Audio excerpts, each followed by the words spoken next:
Short డిస్కషన్లో ముఖ్యమంత్రి గారు మాట్లాడుతూ ఆంధ్రప్రదేశ్లో ఆర్థిక రంగం ఎంతో పురోభివృద్ధి చెందుతోందని, దేశంలో అగ్రగణ్య రాష్ట్రాల్లో ఆంధ్రప్రదేశ్ కూడా ఒకటి అని చెప్పేటువంటి ప్రయత్నం చేశారు. మరీ ముఖ్యంగా తెలుగుదేశం పార్టీకి సంబంధించినటువంటి శాసనసభ్యులందరినీ శాసనసభ నుండి సస్పెండ్ చేసి ఏకపక్షంగా తమ వాదనని వినిపించేటువంటి ప్రయత్నం చేశారు. కాబట్టి ఈ వీడియో ద్వారా మీ ముందుకు వచ్చేటువంటి ప్రయత్నం చేస్తున్నాను. రాష్ట్ర ప్రభుత్వం అనేటువంటిది రాష్ట్ర శాసనసభకు జవాబుదారీగా ఉండాల్సినటువంటి అవసరం ఉంది. రాజ్యాంగం అదే నిర్దేశిస్తుంది. శాసనసభని మంత్రులు అర్థించి తమ శాఖకు కావాల్సినటువంటి నిధుల్ని కేటాయింపజేసుకుంటారు. అది శాసనసభకు ఉన్నటువంటి గొప్పతనం, అది శాసనసభకు ఉన్నటువంటి ప్రాధాన్యం. ఇది రాజ్యాంగం నిర్దేశించినటువంటిది. మరి అట్లాంటి శాసనసభలో ప్రభుత్వం ఒక్క రూపాయి ఖర్చు పెట్టాలన్నా కూడా శాసనసభ అనుమతి లేకుండా ఖర్చు పెట్టడానికి వీల్లేదు. ఈ యంత్రాంగాన్ని పరిరక్షించడం కోసం, ఈ పర్యవేక్షించడం కోసం ప్రభుత్వానికి చేసే ఖర్చులు శాసనసభ ఆమోదించిన విధంగా జరుగుతున్నాయా లేదా, దేనికైనా శాసనసభ అనుమతులు లేవా అన్నటువంటిది పరిశీలించడానికి కోసమే అనేక కమిటీల్ని ఏర్పాటు చేయడం జరిగింది. అందులో ప్రధానమైనటువంటిది పబ్లిక్ అకౌంట్స్ కమిటీ. అంటే రాష్ట్ర శాసనసభ అనుమతించిన మేరకు, అనుమతించిన విధంగానే, అనుమతించిన లక్ష్యం కోసమే నిధులు ఖర్చు అవుతున్నాయా లేదా అనేటువంటిది పరిశీలన చేయడమే పిఎస్సి యొక్క ప్రధానమైనటువంటి బాధ్యత. అందులో వీరికి సహకరించడానికి భారత ప్రభుత్వం చేత, భారత రాష్ట్రపతి చేత నియమించబడి ఎవరి నియంత్రణలో లేకుండా ఉన్నటువంటి స్వతంత్ర సంస్థ CAG, controller and auditor general of India పర్యవేక్షణలో మనకి ఈ ప్రభుత్వానికి సంబంధించినటువంటి అనేక రకమైనటువంటి పద్ధతుల్ని పరిశీలించడం జరుగుతుంది. నేను ఇంతకుముందు చేసినటువంటి ఆరోపణల్లో ప్రధానంగా ఈ రాష్ట్ర ప్రభుత్వ రంగ సంస్థ అయినటువంటి ఏపీఎస్డిసికి సంబంధించి 25,000 కోట్ల రూపాయల రుణాన్ని తీసుకుంటూ దానికి ప్రభుత్వం గ్యారంటీగా ఇచ్చినటువంటి సందర్భంలో ఆ గ్యారంటీని ఆ వాల్యూమ్ 3లో పొందుపరచకుండా, శాసనసభకు తెలియపరచకుండా చేయడం జరిగింది. దాన్ని నేను పదే పదే లేవనెత్తినా దానికి విపరీత భాష్యాలు, వింత భాష్యాలు చెప్పడం మొదలుపెట్టారు. ఆఖరికి కేంద్ర ప్రభుత్వ జోక్యంతో దాన్ని సరిదిద్దుకోవాల్సినటువంటి పరిస్థితులు వచ్చింది. రెండవది, అదే కాగ్ రిపోర్ట్ ఇచ్చింది. దాదాపు 46,000 కోట్ల రూపాయలకు సంబంధించినటువంటి వాటికి తమకు బిల్లులు సమర్పించలేదని, వాటిని తాము ఆడిట్ చేయలేమని, భారతదేశంలో మొట్టమొదటి రాష్ట్రంగా క్వాలిఫైడ్ సర్టిఫికేట్ అంటారు. అంటే మరో 86,000 కోట్ల రూపాయల్ని శాసనసభకు తెలియకుండా, శాసనసభ అనుమతి లేకుండా వీళ్ళు అప్పులు చేశారు, బ్యాంక్ గ్యారంటీలు ఇచ్చారు అనేటువంటిది కూడా ఇదే కాగ్ నిర్ధారించింది. ఈ నేపథ్యంలో ముఖ్యమంత్రి గారు ఏ రకంగా ఈ రాష్ట్ర ఆర్థిక పరిస్థితి పరిపుష్టంగా ఉంది, ఆర్థికంగా క్రమశిక్షణలో ఉన్నామని చెప్పగలుగుతారు అనేటువంటిది నేను ముఖ్యమంత్రి గారిని సూటిగా ప్రశ్నిస్తున్నాను. ప్రభుత్వం నుంచి వాస్తవికాన్ని ప్రతిబింబించేలా సమాచారాన్ని పొందుపరచడం లేదు, వారి అధికారిక వెబ్సైట్లలో ఉంచడం లేదు, సమాచార హక్కు చట్టం ద్వారా కోరితే ఇవ్వడం లేదు. ఆఖరికి పిఎస్సి చైర్మన్గా నేను మాట్లాడినా, నేను లేఖలు రాసినా వాటికి పూర్తి స్థాయి సమాచారం రావడం లేదు. చీఫ్ సెక్రటరీకి అడిగినా కూడా సమాచారం రానటువంటి పరిస్థితులు. శాసనసభకే ఇవ్వాల్సినటువంటి సమాచారాన్ని దాచినటువంటి ఈ ప్రభుత్వం ఏ రకంగా తాము ట్రాన్స్పరెన్సీ అని చెప్పుకోగలుగుతామని నేను అడుగుతున్నాను. ఈ ప్రభుత్వంలో ఉన్నటువంటిది ట్రాన్స్పరెన్సీ కాదు, secrecy is the order of the day in this government. ఒకే ఒక సంఖ్యను మార్చడం ద్వారా మొత్తం తామెంతో అభివృద్ధి చేశామని చెప్పుకోగలిగినటువంటి నైపుణ్యత ఈ ప్రభుత్వంలోని పెద్దలకు మాత్రమే చెల్లింది. తెలుగుదేశం పార్టీ ప్రభుత్వ చివరి సంవత్సరం అయినటువంటి 2018-19 సంవత్సరంలో స్థూల ఆదాయం, రాష్ట్ర ప్రభుత్వ స్థూల ఆదాయం చంద్రబాబు నాయుడు గారి చివరి సంవత్సరం అంటే 2018-19లో 6,80,332 కోట్లు. బుగ్గన గారు ఆర్థిక శాఖ మంత్రిగా ఈ రాష్ట్ర శాసనసభలో తొలి బడ్జెట్ను ప్రవేశపెడుతూ అధికారికంగా ఆయన చేసిన ప్రకటన ఏంటి అంటే 2018-19 జిఎస్డిపి 6,80,332 కోట్లు. మళ్ళీ మరుసటి సంవత్సరంలోకి వచ్చేటప్పటికి తామేమీ పురోభివృద్ధి చూపించలేకపోతున్నాం అనేటువంటి భయంతోనో ఆందోళనతోనో ఈ సంఖ్యని మార్చేటువంటి ప్రయత్నం చేశారు. దాదాపు దాన్ని ఎంతకు తగ్గించారంటే 6,21,300 కోట్లు, అంటే 57,000 కోట్ల రూపాయలు కోత విధించి చంద్రబాబు నాయుడు గారి హయాంలో అభివృద్ధిని తక్కువ జరిగింది అని చూపించేటువంటి ప్రయత్నం చేశారు. నేను ఇందాక చెప్పానే, అమ్మాయి బాగా చదువుకునే అమ్మాయిని బయటికి పంపించడం ద్వారా తామే గొప్పవాళ్ళమని చెప్పుకునేటువంటి ప్రయత్నం ఈ ప్రభుత్వం చేసింది.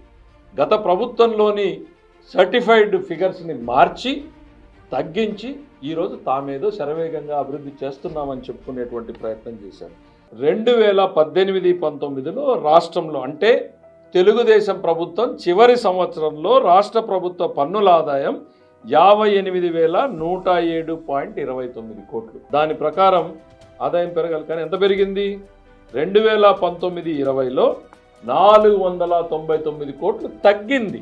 సో నేను మొదటి ఏదైతే చెప్పానో వాస్తవానికి మీరు అభివృద్ధి చేయలేదు, సంఖ్యల్ని మార్చారు అని చెప్పడానికి ఇదే సాక్ష్యం. 25% నిజంగా మీరు అభివృద్ధి సాధించింటే మీ ఆదాయం పెరగాలి, పెరగకపోగా తగ్గింది. తద్వారా మీరు రాష్ట్రంలో ఎక్కడో దేశంలో ముందున్నామని చెప్పుకున్నారే, అది ఈరోజు కాదు. చంద్రబాబు నాయుడు గారి ప్రభుత్వంలో, ఆనాటి ప్రభుత్వంలో దేశంలో 3వ స్థానంలో ఉండాల్సింది మీరు కోతగోసి 21 స్థానంలోకి దించారు. దాన్ని ఇవాళ మళ్ళీ మేమేదో 3వ స్థానంలోకి తెచ్చామంటున్నారు. నిజంగా ఇంత గ్రోత్ వస్తే మీ పెరిగిన ఆదాయం ఎంత? ఇందులో ఏ ఒక్కటి కూడా నా ఊహల్లో నుంచి వచ్చినటువంటివో నేను అనుకున్నవో కాదు. మీ గవర్నమెంట్లో ఎక్కడ ఇవ్వడం లేదు కాబట్టి నేను అన్నింటికీ డిపెండ్ అయింది. సిఏజీ సర్టిఫైడ్ అకౌంట్స్ నుంచి తీసుకున్నాను, శాసనసభ లేదు పార్లమెంటుకి మీరు ఇచ్చినటువంటి సమాచారాన్ని తీసుకున్నాను, మీ కార్యదర్శులు అధికారికంగా చేసినటువంటి ప్రకటనలు తీసుకున్నాను.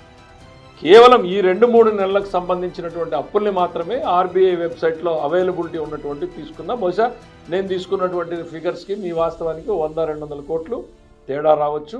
అది కూడా నేను తీసుకున్న ఫిగర్ కన్నా ఎక్కువే ఉంటుంది తప్ప తక్కువ. తెలుగుదేశం ప్రభుత్వం మాకన్నా ఎక్కువ అప్పులు చేసింది అనేటువంటిది ఈరోజే కాదు, ప్రతిపక్షంలో గగ్గోలు పెట్టారు. అప్పులు చేయడం వల్ల రాష్ట్రానికి ఎంత నష్టం జరుగుతుంది అనేటువంటి.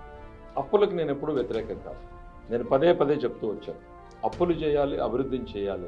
అసలు ఎవరెంత అప్పులు చేశారు అనేటువంటి వాస్తవాల్ని ముఖ్యమంత్రి గారు సభను తప్పుదోవ పట్టించే ప్రయత్నం చేశారు. నాకు అందుబాటులో ఉన్నటువంటి సమాచారాన్ని ఈరోజు మేము ముందు పెడతాను. తెలంగాణ, ఆంధ్ర విడిపోయిన రోజున మనకు వారసత్వంగా వచ్చినటువంటి అప్పులు 135,912 కోట్లు. ఆ రోజున ఇచ్చినటువంటి బ్యాంక్ గ్యారంటీలు 7,059 కోట్లు. రెండు కలిపితే 142,971 కోట్లు. ఇది మనకు వారసత్వంగా లభించింది. 5 ఏళ్ల చంద్రబాబు పాలనలో ఈ అప్పులు ఎంతకు పెరిగాయి అనేటువంటిది ఒక్కసారి చూస్తే 2,57,510. ఇది ఎప్పటికీ? చంద్రబాబు నాయుడు గారు దిగిపోయే సంవత్సరం మార్చి తారీఖున 5 సంవత్సరాల పాలనలో పెరిగినటువంటి అప్పుల్ని చూస్తే సగటు సంవత్సరానికి 32,000 కోట్లు చంద్రబాబు నాయుడు గారు అప్పు చేశారు. 3,06 కోట్ల రూపాయలతో ప్రారంభమైనటువంటి ఈ ప్రభుత్వ opening balance as on March 31, 2022 అంటే ఈ సంవత్సరం మార్చికి 4,08,000 కోట్ల రూపాయలకు చేరింది. పొరపాటునో లేక తెలియకుండానో ఈ ప్రభుత్వానికి ప్రధాన సలహాదారుగా ఉండి కార్యదర్శిగా, ముఖ్యమంత్రి కార్యదర్శిగా ఉన్నటువంటి దువ్వూరి కృష్ణ గారు అఫీషియల్గా పత్రికా ప్రకటన రిలీజ్ చేశారు. యాజ్ ఆన్ March 31 మాకున్నటువంటి అప్పులు 4,08,000 కోట్లు.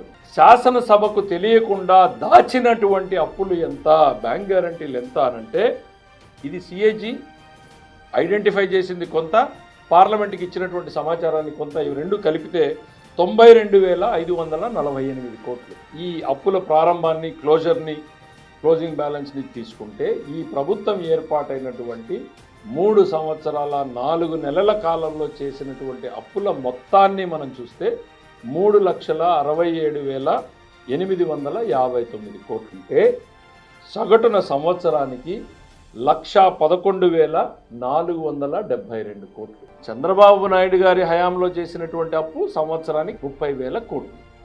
మీరు చేసినటువంటి అప్పు సంవత్సరానికి దాదాపు 1,20,000 కోట్లకి చేరింది. అంటే 4 రెట్లు ఎక్కువ అప్పు మీరు చేశారు. ఇరిగేషన్ ప్రాజెక్టుల్లో మీరు మాకన్నా అదనంగా పెట్టలేదు, వెల్ఫేర్లో మీరు మాకన్నా అదనంగా పెట్టలేదు, రోడ్స్లో మీరు మాకన్నా అదనంగా పెట్టలేదు. ఏ సెక్టర్లో పెట్టారు? 42,000 కోట్ల రూపాయలు స్పెషల్ బిల్స్ పేరుతో మాకు అకౌంట్స్లో కనిపించడం లేదు అని సిఏజీ వాళ్ళ ఆరోపణలు చేస్తే దాన్ని మేము ప్రశ్నిస్తే వాటికి సమాధానం చెప్పరు.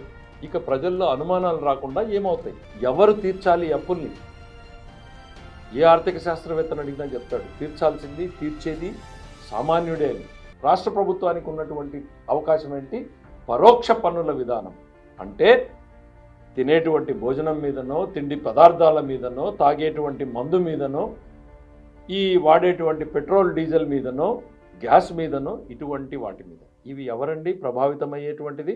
నెలకు 5,000 రూపాయలు 10,000 రూపాయలు సంపాదించేటువంటి వ్యక్తి తన జీవితంలో తన జీతంలో 50% ఈ నిత్యావసర వస్తువుల మీద ఖర్చు పెడితే ఈ పరోక్ష పన్నుల విధానంలో భారం మోసేది ఎవరు?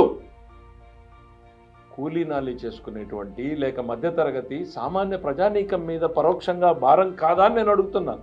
మేము ఆ రోజు అప్పులు చేశాము అని అంటే ఇరిగేషన్ రంగంలో పెట్టాం. ఇరిగేషన్ రంగంలో పెడితే వ్యవసాయ ఉత్పత్తులు పెరుగుతాయి, తద్వారా రాష్ట్రానికి ఆదాయం వస్తుంది. తీసుకెళ్లి కియా పరిశ్రమల్లో పెట్టాం, తద్వారా ఇవాళ ట్యాక్సుల ఆదాయం పెరిగింది.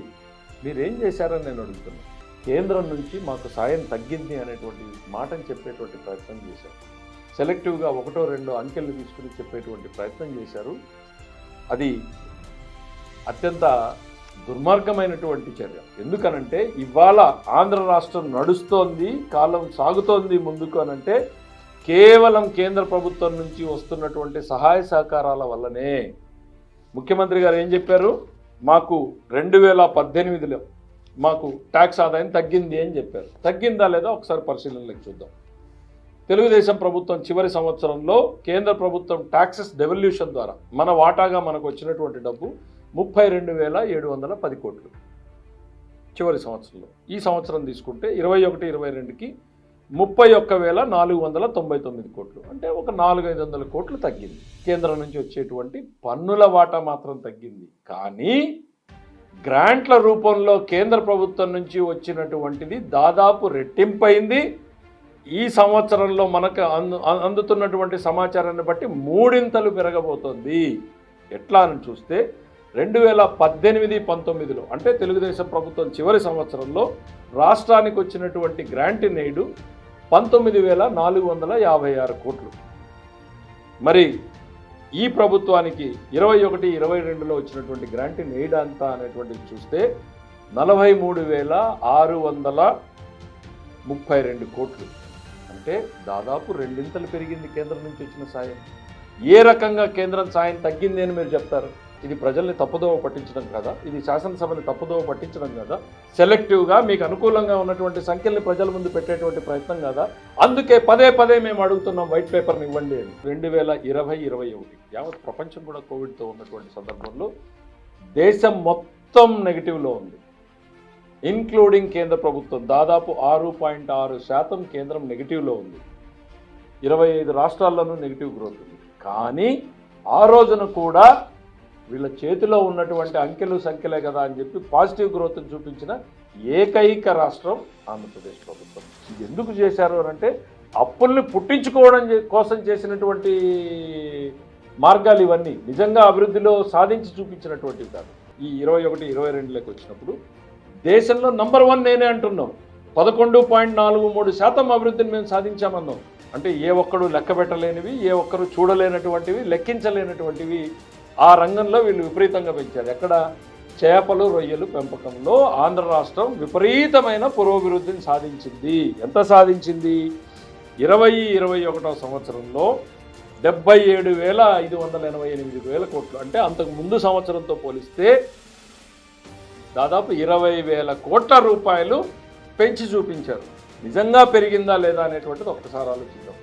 20 సంవత్సరం ఎట్లా గడిచింది? కోవిడ్ తొలివేవ్ అది. ఇంట్లో నుంచి అడుగు బయట పెట్టకుండా నిబంధనలు, మాంసాహారం తింటే ఎక్కడ రోగాలు వస్తాయి అనేటువంటి భయంతో ప్రజలు, ఇవన్నింటికి మించి స్తంభించిపోయినటువంటి రవాణా రంగం, స్తంభించిపోయినటువంటి అంతర్జాతీయ రవాణా. మన ఆక్వా ఎక్స్పోర్ట్స్ ఎక్కడికి పోతున్నాయి? మెయిన్ విదేశాల్లో. మన కన్జంప్షన్ కన్నా కూడా ఎక్స్పోర్ట్స్ నుంచి ఎక్కువ ప్రొడక్షన్ పెరుగుతున్నటువంటిది. దాదాపు 10% మైనస్లోకి వెళ్ళిపోయింది భారతదేశం ఆ సంవత్సరంలో. కానీ ఆంధ్ర రాష్ట్రం మాత్రం 20,000 కోట్లు, అంటే దాదాపు 40% పురోభివృద్ధిని సాధించింది. ఇది అక్కడితో ఆగిందా అనేటువంటిది చూస్తే ఈ సంవత్సరం 20-21కి 21-22కు కంపేర్ చేస్తే 50,000 కోట్లది 70,000 కోట్లు చేశారు, 70,000 కోట్లది 1,600,000 కోట్లు చేశారు. అంటే అక్కడ 20,000 కోట్లు పెంచారు, ఇక్కడ 40,000 కోట్లు పెంచారు. దేశం మొత్తంలోనేమో రొయ్యలు చేపల పెంపకం మైనస్లో ఉంది, ఎక్స్పోర్ట్స్ మైనస్లో ఉన్నాయి, కన్జంప్షన్ మైనస్లో ఉంది. కానీ ఆంధ్ర రాష్ట్రంలో మాత్రం పెంచి చూపించారు. బికాజ్ పెరుగుతూనే ఉంటాయి చేపలైనా రొయ్యలైనా. ఆర్థికంగా బలోపేతంగా ఉన్నామని చెప్పుకునేటువంటి ప్రయత్నమే కదా, తద్వారా అప్పులను ఎక్కువ పుట్టించుకోవాలనేటువంటి ప్రయత్నం కదా. దీని మీద మేము ఆందోళన వ్యక్తం చేస్తే వాస్తవాల్ని వెల్లడించాల్సింది పోయి ప్రత్యారోపణలు చేయటం. మీ ఆర్థిక శాఖ అధికారుల్ని పిఎస్సికి రమ్మనండి. Which is a routine thing. చాలాసార్లు అడుగుతూ ఉన్నాం, రమ్మనండి. నేను కేంద్ర ప్రభుత్వంలో ఉన్నటువంటి సిఏజీని వాళ్ళు మాకు అసిస్ట్ చేయడానికి వాళ్ళే ఉంటారు. మీ అధికారుల్ని వినిపించమనండి. ముఖ్యమంత్రి గారు చెప్పింది, పత్రికలు ప్రతిపక్షాలు చెప్తున్నటువంటివి. Let the CAG decide what is the truth. నేను ఒక్కటే కోరుతున్నా, ముఖ్యమంత్రి గారు సహకరించండి. మీ అధికారుల్ని పిఎస్సి మీటింగ్ అటెండ్ కమ్మని చెప్పండి. అసలు పిఎస్సి నిర్వీర్యం చేసేసారా మీరు?